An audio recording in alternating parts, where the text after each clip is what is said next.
At the top of the pantheon of rock stars stands Sir Paul McCartney, but how is he just like a guy to hang out with? Here's what some of his bandmates have had to say about him. I would call him Four Eyes. You know, Four Eyes. And he would go, pigeon chest. McCartney's relationship with John Lennon was complicated. Lennon actually had major issues with McCartney both before and after the breakup of the Beatles, and Lennon made no secret of it. Take, for example, Lennon's biting Paul-directed diss track. How do you sleep? Lennon blasts McCartney with lyrics like, "Those freaks was right when they said you was dead," and "The sound you make is music to my ears." Just in case McCartney didn't get the message, when Lennon was asked about Paul's debut solo album in a 1970 interview with Rolling Stone, he replied, "I thought Paul's was rubbish." Words like that wouldn't go over well with anybody, but somehow Lennon and McCartney's relationship improved as the years went on. I haven't worked with Paul because we had a more difficult time, but now we're pretty close. In Lennon's final interview with Playboy, which was published shortly after his tragic murder in 1980, Lennon shared that he and McCartney had mended fences and would get together whenever McCartney was in New York City. Lennon also dropped a minor bombshell in that interview. You may remember the story about Lorne Michaels offering a comically low $3,000 to the Beatles to reunite and play on Saturday Night Live. Well, that almost happened. And no, not the time when George Harrison tried to get all the cash for himself. Yeah, I thought that you would understand that if it was, $3,000 for 4 people, then it would just be $750 for The thing is, when that initial April 1976 offer was made, John and Paul were together in New York, and guess what they were doing? We were watching it and almost went down to the studio just as a gag. We nearly got into a cab, but we were actually too tired. Like Lennon, George Harrison had a somewhat contentious relationship with McCartney. At one point, they had a now notorious exchange in which McCartney tried to show him how to play a guitar part. I think I'll be leaving the band now. When? Now. In a 1974 interview with Alan Freeman, Harrison admitted, "I had no confidence in myself as a guitar player, having spent so many years with Paul McCartney, because he ruined me as a guitar player." I'm trying to help you, but I always hear myself annoying you. How McCartney did that? We'll never know. Harrison didn't elaborate. He did point to a statement made by Henry McCullough, who'd played guitar for McCartney's post-Beatles band Wings before quitting. Harrison recalled, "Henry said, 'I don't know if I'm good or if I'm bad. I can play this or I can't play anything.'" We can read a little bit between the lines based on a statement Harrison made about guitar god Eric Clapton, saying, "He treated me like a human." Except, of course, for the part where Clapton stole Harrison's wife. Like Lennon, Harrison pulled no punches when he shared his opinion on McCartney's musical output during the late 1970s, telling Rolling Stone, "I think it's inoffensive." Ironically, that's probably the most offensive thing he could have said. George and Paul did patch up their relationship before Harrison passed away in 2001.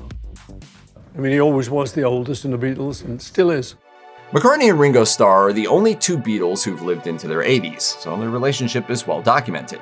Reflecting on the band's 8 years together during an interview with AARP, Starr recalled, "Paul loved to work more than all of us. John and I'd be hanging out in the garden and we knew it was him. Hey lads, should we go into the studio?" Don't let me down. Starr went on to credit McCartney's work ethic for the Beatles' massive legacy, saying, "I've always thanked him for being that guy, because otherwise we'd have put like 3 albums out and vanished." Starr doesn't share his fellow bandmates' low opinion of Paul's talent either, at least when they were angry with him. Ringo's always praised him. "Oh, I am always captivated by Paul's genius." In an appearance on Jimmy Kimmel Live, Starr brought along a postcard McCartney sent him the day after the Beatles' famous 1969 rooftop concert. "You are the greatest drummer in the world, really." He's a beautiful guy.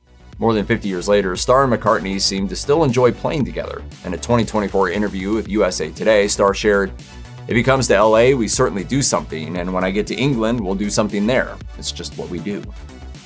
Linda McCartney was not only McCartney's wife, she also played keyboards and sang backup in Wings. And according to an interview she gave to Diamond Hard Music Entertainment, it wasn't always easy. She admitted, "Being on tour, which I enjoy because I love the band, is not something I would do by choice in my own life. The bullshit in the showbiz and this sort of life gets on my nerves." During that interview, she also weighed in on McCartney's creativity, sharing, "Paul has an artistic side that isn't level-headed, and I like that. Not being level-headed with his music, though, doesn't mean he wasn't down to earth. The way she put it, His mind is amazing, although his roots are earthly, he's up in the sky on other things. Reading between the lines, it sounds like Paul could be a challenging partner, something Linda admitted, saying, "Men need mothering. Sometimes I just want to say, get on with it, kid." Is Linda calling Paul a man baby? And again, it must be tough being one of the biggest rock stars in the world, right? I know, could be worse. Speaking with Vanity Fair in 1992, the always pragmatic Linda confided, "If Paul were to go, okay, I'd move on to something else. Hey, even at my old age, I'd still be able to have some fun." It wasn't to be. Linda died of breast cancer in 1996 at the age of 56. Prior to joining Paul McCartney's Wings, Denny Laine was best known as a founding member of the Moody Blues, singing and playing guitar on the band's early hit, Go Now. Laine, who died in 2023, began working with McCartney in the early 1970s and remained with Wings for a decade. In a now infamous 1984 interview with The Sun, Laine complained bitterly about McCartney, serving up all manner of accusations.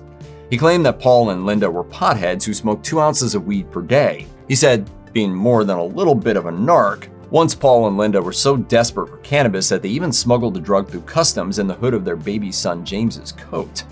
He also accused McCartney of being a fabulously wealthy cheapskate who underpaid him and didn't give him the songwriting credit he deserved.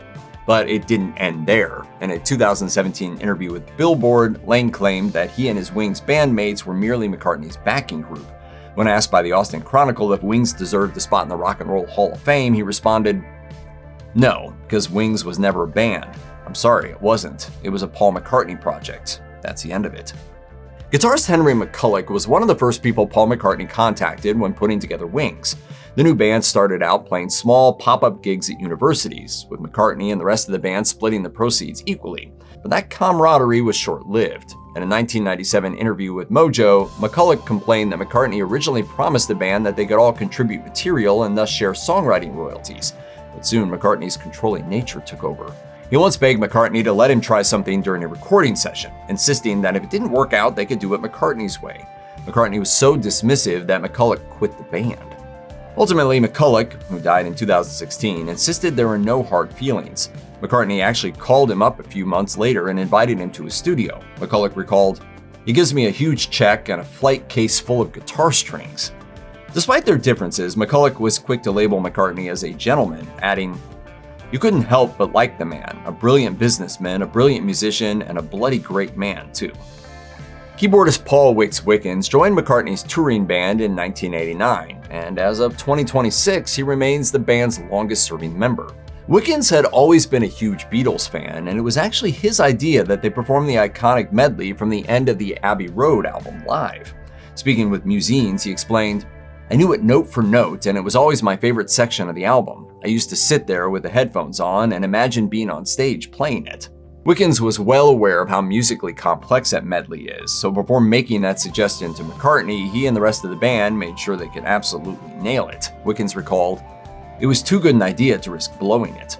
Wickens also admitted being surprised that he wasn't just sharing the stage with a former Beatle, but also with a treasured piece of Beatles memorabilia, the Hofner bass McCartney played in the Fab Four's early days and continued to use.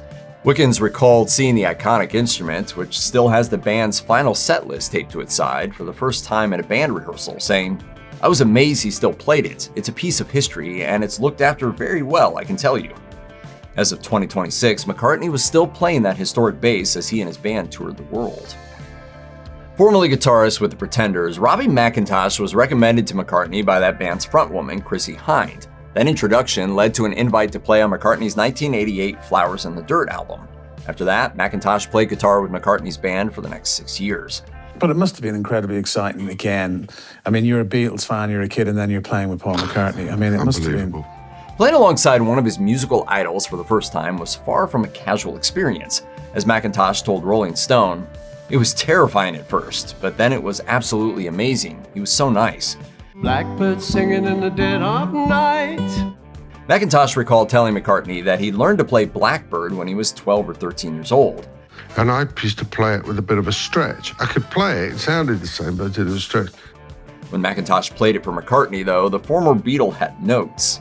And he went, "Oh no, I play it like this." And then, of course, I thought, of course, that's the easiest way to play it.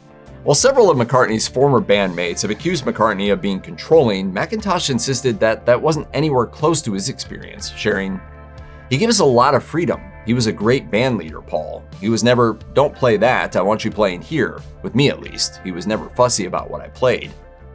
Guitarist Brian Ray joined McCartney's touring band in 2002, switching between guitar and bass. A friend who was then with McCartney's band told him that they were looking for someone skilled on both instruments, so Ray asked him for a recommendation. Soon after, Ray received a call asking if he could travel to New Orleans the following day to play one song with McCartney at a far from low-key gig, saying, "Playing Freedom at the Super Bowl was my audition." Ray passed with flying colors and officially became part of the band that evening. Paul said, "Yeah, stick with Abe and Rusty. They'll show you the ropes. See you in March." With a tour coming up in just a few weeks, he had to learn the bass and guitar parts to dozens of songs, but he had a bit of a leg up. As Ray said, "Let's face it, the bass lines are in our bloodstreams. Even if you're not a bass player, you know these parts. They're in your head." I didn't know if I was going to play guitar or bass on any given song, so I'd just learn everything I could. Once the tour began, he found the experience of performing with McCartney to be as terrifying as it was exhilarating, admitting, "I didn't even look up for the first 6 months for fear of losing my place because he's Paul freaking McCartney." He did all right, because all these years later, he's still touring alongside McCartney.